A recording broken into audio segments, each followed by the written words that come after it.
அகில புவன தீபம் பக்த சித்தாப்தசூரம் சுரகணபரிசேவிதம் தத்துவமஸ்யாதிலட்சியம் ஹரிஹரசுதமேஷம் தாரக பிரம்மரூபம் சபரிகிரி நிவாசம் பவையே ஸ்ரீபூதநாதம்.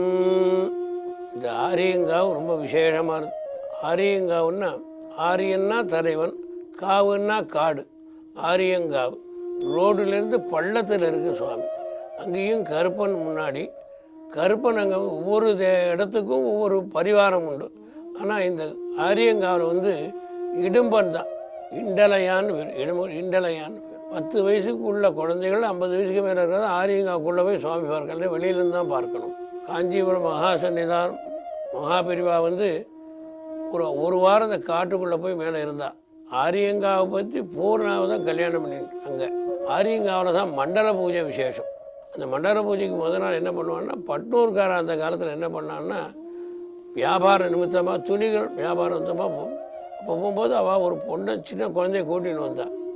அந்த கூட்டின்னு வந்த குழந்தைய அவள் விட்டுவிட்டு அவள் வியாபாரத்துக்கு போயிட்டு இருந்தாள். அப்போ இவ புஷ்பவதி ஆகிட்டாள். அந்த குளத்தில் போய் அங்கே இருக்கிற ஆத்தங்கரையில் குளிக்க போனவ சுவாமியோடு ஐக்கியமாயிட்டான். 2.5 கலக்கிறது இதுதான். அங்கே கலந்துட்டான். அந்த கலந்ததுக்கு அப்புறம் என்ன திருப்பி அந்த பட்டணம் கலந்து பார்க்கும்போது விட்டுட்டு போன குழந்தை இல்லை. சுவாமி சொப்பரத்தில் சொன்னோடனே அந்த நாள்லேருந்து அவள் இந்த பொண்ணை உங்களுக்கு நாங்கள் கொடுத்தோம் அப்படின்னு சொல்லி வருஷம் பணமுடிப்பு, பந்தளத்து பணமுடிப்புன்னு சொல்லி முதல் நாள் நிச்சயதார்த்தங்கள் நடக்கும். மறுநாளைக்கு கல்யாணம். ஆரியங்காலம் வெளியில், ஆரியங்காவு கோவிலுக்கு வெளியில் ஒரு கல்யாண மண்டபம் மாதிரி ஒன்று இருக்குது. அதுலேயே வச்சு நடத்துவார். அது வைதீகமாக நடக்கக்கூடியது பூர்ண கல்யாணம். இண்டலையான்னு இருக்கும். இந்த இண்டலையான் தான் அந்த ஆரியங்காவுக்கு ரொம்ப விசேஷமான இடம். அதுக்கு பூதகணங்களில் இண்டலையான்னு ஒரு பெரிய அதிபுத்திரனாராதி கூலத்தூராரும் வெற்றியுள்ள கோபுரமும் வெகுமையுள்ள பூமுகப்பும் சுற்றி வர பொற்கதவும் தூபியின் மேல் பொற்குடமும் இத்தலங்கள் காண 10,000 கண் வேண்டுமையாம் அப்படின்னு கொடுத்தபடியே பாடுறோம். வந்தவர் அடுத்தது இண்டலையானை பற்றி பாடுறேன். இண்டலையான் சிரட்டை போட்டால் கூட திருப்பி கொடுக்க மாட்டோம். தேங்காய் உடைத்தாலும் சிரட்டை கொடான் இண்டலையான் பூங்காவிற்குள் இருக்கும் புண்ணியனை கொண்டாட. இந்த சிரட்டை நம்ம தேங்காய் உடைச்சோம்னா சிரட்டை கூட கொடுக்க மாட்டாராம். இண்டலையான்னு பேர். ரொம்ப வரப்பிரசாதி.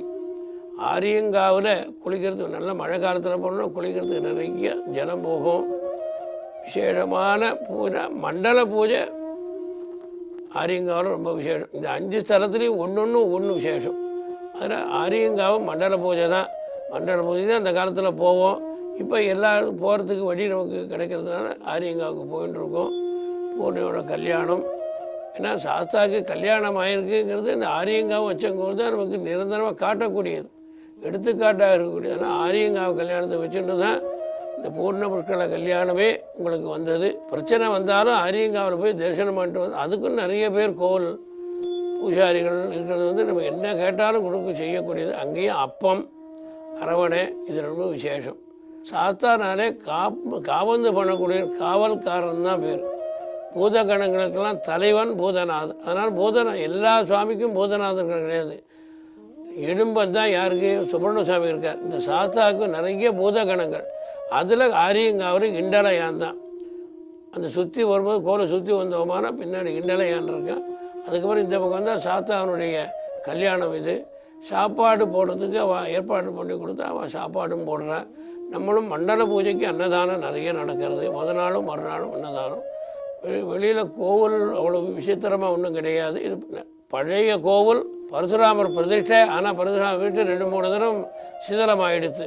10 வயசுக்குள்ள குழந்தைகளும் 50 வயசுக்கு மேலே இருக்கிறவங்க தான் உள்ளே போகலாம். பாக்கியெல்லாம் எல்லாம் வெளியிலேருந்து தான் பார்க்கணும். ரொம்ப சின்ன கோவில். அது பெரிய இடம். காவுங்கிற மாதிரியே ஒரு தோட்டம் மாதிரி இருக்கும், காடு மாதிரியே இருக்கும். அது எதுக்க பார்த்தீங்கன்னா ஜலம் போகும், காடு மாதிரியே இருக்கும். நமக்கே ஒரு சபரிமலைக்கு வந்துட்டோமாங்கிற ஒரு நிலைமை கூட நமக்கு தெரியும்.